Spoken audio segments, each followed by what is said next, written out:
American Collectors Insurance provides affordable, agreed-valued coverage for collectible cars, trucks, and motorcycles, antique farm tractors, and for die-cast and automobilia collections.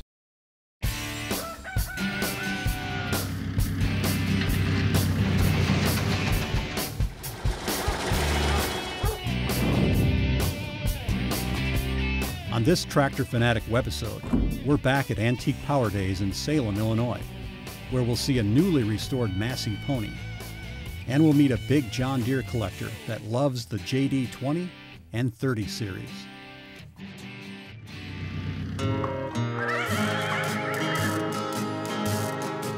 With me now is Ed. Ed, thanks for joining us. Thank you very much. I understand you're one of the board members of the Illinois Massey Club.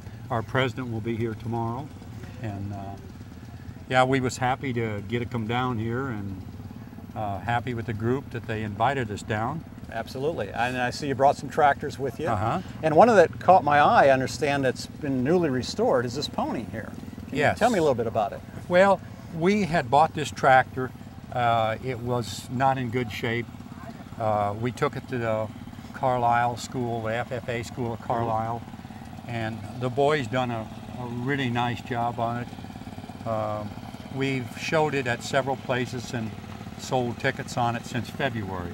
So we'll end up in October on the 18th.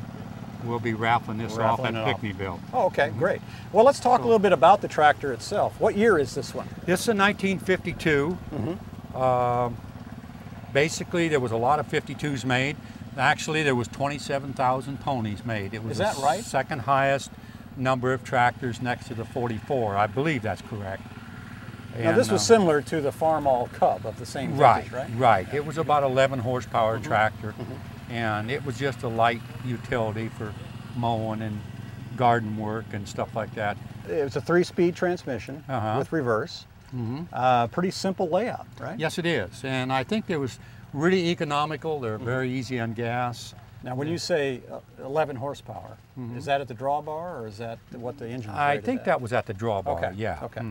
They always were rated 11. Okay. I'm not sure which for certain on that. Yeah, that sounds about right. But they were a basic little tractor that there was just a lot of them sold and used. Now, in sales-wise, were there more Cubs sold, or were there more of these? I'm sure there was probably more Cubs sold. It seems like you see more of them. Yes, simply because International was such a big company at one time. Yeah. But I thought they done pretty well to sell 27,000 of them. Absolutely. In 10-year time. And you know, for the time, for the cost of the tractor too, it's got some nice styling on it. I mean, it's an attractive tractor. Yeah, it did have. And I'm not sure what the new cost was on those. But yeah, it was probably comparable to the Cub. Right. You know. Yeah, probably competitive. Well, listen, that's a great tractor. I really appreciate you telling us about it. Thank you guys very much for good luck coming with by. the raffle. Sure. Well, thank you.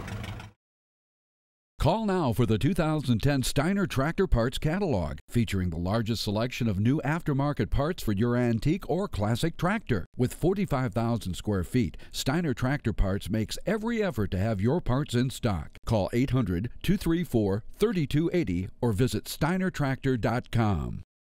At a show like this, it doesn't take long to run into some real tractor fanatics. This one just happens to bleed green.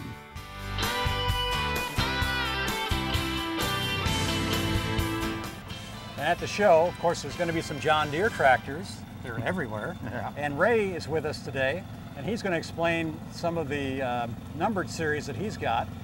Quite a few here, Ray. I guess you got like a fever for collecting these things, or? Yeah, you collect one, and then you get one like, well, gotta need another one. Need another one to finish that series. Then you get that series done. Well, then you start collecting the next series. So. Well, you've got basically the 20 series, the 30 series of the mid to late 50s vintage. Yeah, there's in the middle 50s to the late 50s. The earliest one I've got here today is a 1960 model 430. And the one on the end here that's unrestored, what is this?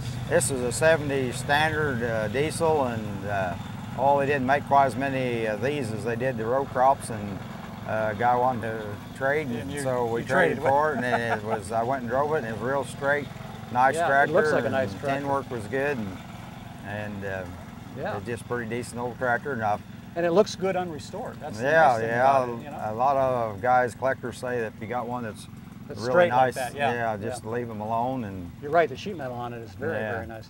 Now, And let's get into your restored 20s here. this is a 820 here. Bought it off we really come out of probably in Kansas or Oklahoma. A guy or a dealer over here was getting them in out of there, and it only had a little over 3,000 hours on it, and it was a really nice tractor. And so I took it to a guy because it takes a lot of time to restore one of these big tractors, and so I had it restored about 4 or 5 years ago, and we've won a lot of trophies in the parades with this one. And then, of course, you've got the 720. Then you get into the 720s was the next step down, and it was available in gas, LP, and diesel, and available in row crop and in the standard.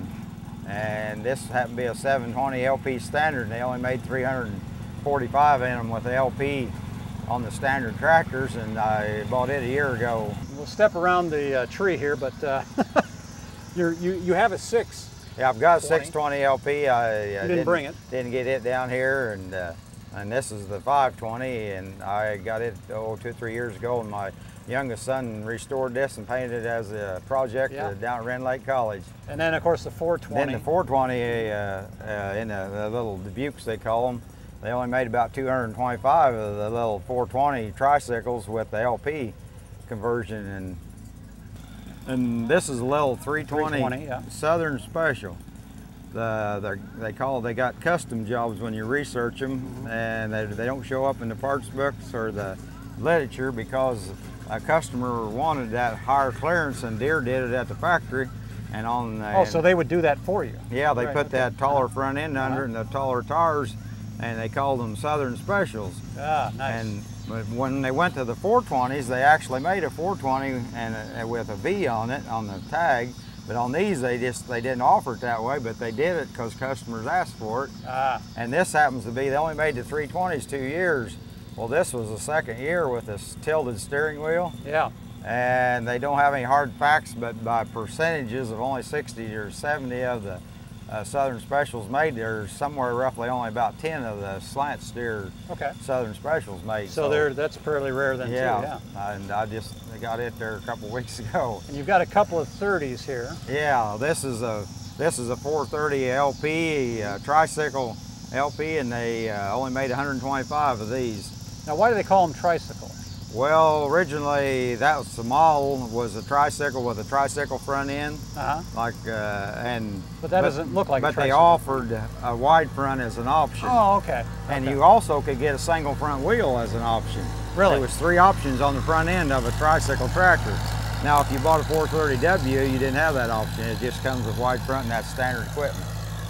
And it's sandwiched in between your 430s, we've got a GP. Yeah, this is an old GP. It's the oldest tractor I've got, and we restored it ourselves, and it's 1930 model, and I didn't do anything to the engine, but I had to rebuild the mag and the carburetor. But it's one of the easiest starting you can without having to, you don't have to buy no batteries for this one. No. You go up there and that thing will start no matter what. That's the easiest starting tractor now that it's all been fixed. And then this last one is a 430V, like the Southern Special. And they only made like 63 of them, and this one come out of Texas, and they use them for more clearance on some sort of a special crop. Obviously, John Deere hung on to the 2-cylinder for years, and the simplicity of them. Do you find them simple to work on? Yeah, they're most of it's pretty easy to work on, and then you get parts books, and then there's those other manuals that you can get that tells you how to take it apart, and you know, it's not near as complicated as the new tractors today. No, that's very true. Well, listen, Ray, I really appreciate it. You got a really nice collection there, and I hope the fever never clears up. Yeah. In our next webisode, we'll finish our visit to Antique Power Days, and we'll learn how tractors were once used to power everything from a thrasher to a shingle maker.